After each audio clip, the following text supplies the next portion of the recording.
Hello बच्चों, let's read this question. The question says match the term of column 1 with the appropriate terms of columns 2. तो इसमें क्या दे रखा है, column 1 में कुछ टर्म्स दे रखी हैं और कॉलम 2 के अंदर कि वो ये कौन सी प्रोसेस है, किसके साथ ये जो आपका प्रोसेस है वो रिलेटेड है, इसके बारे में बता रखा है। तो हमें ये करेक्टली मैच करनी है। क्या दे रखा है कॉलम 1 में, पोटेशियम पंप थ्योरी है, प्लाज्मोलाइसिस है, इम्बाइबिशन है, गटेशन है, ऑस्मोसिस है।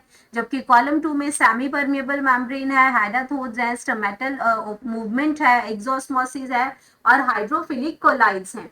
तो हमें इनको मैच करना है कॉलम 1 और कॉलम 2 को और अपना सही ऑप्शन को मार्क करना है। तो बात करेंगे सबसे पहले की कॉन्सेप्ट की कॉन्सेप्ट। तो की कॉन्सेप्ट इसमें हमारा आ जाएगा डिफरेंट थ्योरीज इन प्लांट्स। इसके अंदर हम लोग क्या कर रहे हैं, इसके अंदर जो मेजर कर रहे हैं उसमें इसमें इसका आ जाएगा कि physiological processes, physiological processes in plants. अब बात करते हैं सबसे पहले हम पोटेशियम पंप थ्योरी की। यहाँ पे तो पोटेशियम पंप थ्योरी ये किससे रिलेटेड है? पोटेशियम पंप थ्योरी जब आपका पोटेशियम आयंस जो होते हैं ये गार्ड सेल के अंदर जाते हैं और हाइड्रोजन आयन गार्ड सेल से बाहर निकलते हैं। तो ये आपका किसके लिए जो फर्स्ट ये रिलेटेड है आपका, अगर मैं ए ऑप्शन की बात करती हूँ यहाँ पे, तो आपका क्या है इसमें, ये जो पोटेशियम पंप जो है ये क्या करते हैं, ये एंटर करते हैं गार्ड सेल में।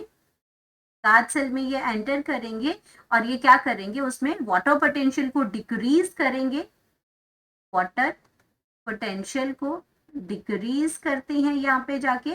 और वाटर जो है, वाटर मूवमेंट होगी गार्ड सेल के अंदर, वाटर मूवमेंट वाटर मूवमेंट होगी गार्ड सेल के अंदर, वाटर मूवमेंट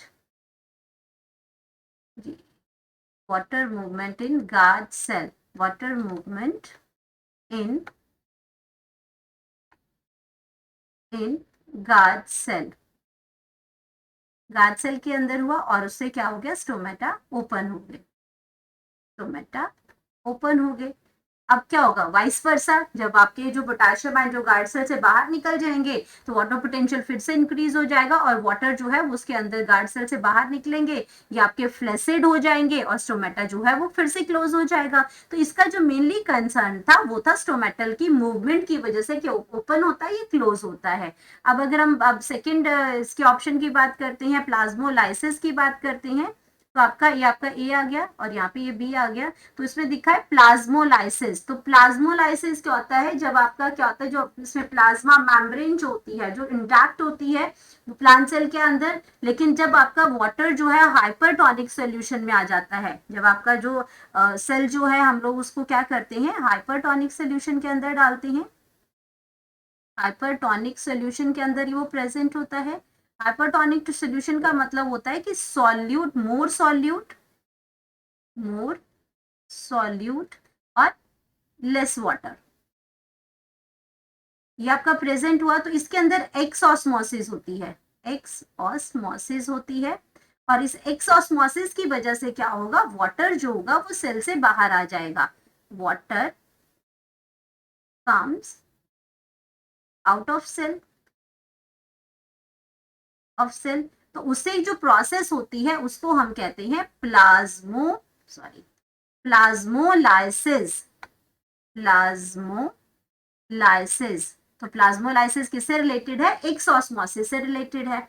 अब बात करते हैं अगर हम इसमें इम्बाइबिशन की, अगर मैं बात करती हूँ तो ये आपकी प्रोसेस क्या है, इम्बाइबिशन की जो प्रोसेस है इसमें ये एक एब्जॉर्प्शन है। एब्जॉर्प्शन कैसी किसकी है, आपकी हाइड्रोफिलिक कोलाइड की।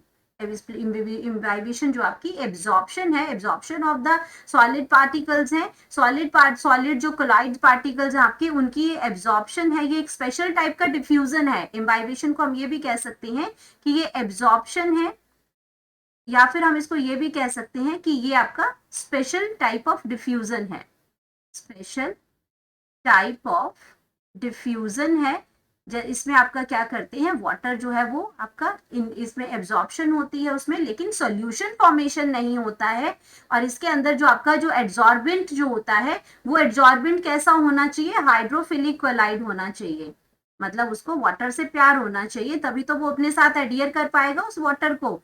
तो ये आपका क्या हो जाएगा, हाइड्रोफिलिक, हाइड्रोफिलिक कोलाइड से ये आपका रिलेटेड है। अब हम बात करते हैं अगर अपनी गटेशन के प्रोसेस की, तो गटेशन का जो प्रोसेस है, अगर मैं इसमें डीप पोर्शन की बात करती हूँ, गटेशन, तो गटेशन आपका क्या है, हाइड्रोथोड के थ्रू जो वाटर आपका लॉस होता है in the form of water droplets, तो गटेशन के अंदर क्या है, वाटर लॉस है, गटेशन के अंदर क्या है, वाटर लॉस है, जो प्रोसेस है उसके अंदर वाटर लॉस होता है in the form of water droplets, water droplets. और ये वाटर ड्रॉपलेट्स जो है वो लीव्स के मार्जिन में से निकलती हैं, और वो पर्टिकुलर जो स्पेशल स्ट्रक्चर होता है जहां से निकलती हैं उसको हम कहते हैं हेडाथोड्स, तो हम बोलते हैं हेडाथोड्स। और उसके बाद अगर हम नेक्स्ट प्रोसेस की बात करते हैं तो ऑस्मोसिस है। ऑस्मोसिस के अंदर क्या होता है कि वाटर मूवमेंट होता है, ऑस्मोसिस में, ऑस्मोसिस के अंदर वाटर की मूवमेंट होती है, लेकिन इसके अंदर खास बात क्या होती है कि ये वाटर मूवमेंट, मूवमेंट होता है, लेकिन सेल के अंदर होता है, इसके अंदर वाटर मूवमेंट जो होता है, लेकिन कैसे होता है, through semi permeable membrane, semi permeable membrane के थ्रू ये आपका वाटर की मूवमेंट होती है। तो आपका सेमी परमिएबल मतलब सबको नहीं जाने देती, कुछ कुछ चीजों को जान देती है, इसलिए इसको सेमी परमिएबल मेम्ब्रेन उसको कहते हैं, तो ये उससे रिलेटेड है। अब अगर हम इनको मैच करते हैं तो हमने कहा था पोटेशियम पंप थ्योरी है वो आपकी किससे रिलेटेड है, स्टोमेटल मूवमेंट से रिलेटेड है। तो ए का आपका क्या आ गया, कौन सी ऑप्शन में, जहाँ पे ए आपका 3 आ गया, तो A3 आ गया। अगर प्लाज्मोलाइसिस की बात करते हैं तो प्लाज्मोलाइसिस में आपका क्या हो जाता है, एक्सऑस्मोसिस हो जाता है यहाँ पे। तो आपका कौन सा ऑप्शन सही जा रहा है, आपका ऑप्शन में आपका ए, और जो आपका ऑप्शन है वो बिल्कुल करेक्ट जा रहा है। अगर हम मैच करें कि आपका बी हमने कर लिया, सी की बात करते हैं इम्बाइबेशन के लिए, तो इम्बाइबेशन हमने के लिए कहा कि उसके लिए हाइड्रोफिलिक कोलाइड्स का होना जरूरी है। डी की अगर बात करते हैं गटेशन की, तो उसमें स्पेशल स्ट्रक्चर होता है जहां से वाटर ड्रॉपलेट्स की फॉर्म में वाटर जो है लॉस्ट होता है, हाइड्रोथोड्स उसको कहते हैं। एंड ई के ऑस्मोसिस की बात करते हैं, वो सेमी परमिएबल मेम्ब्रेन के थ्रू वो वाटर जो है वो मूवमेंट, वाटर की मूवमेंट होती है। तो हमारे पास जो करेक्ट ऑप्शन आ गया, correct option that is a. Hope you understood it well, best of luck.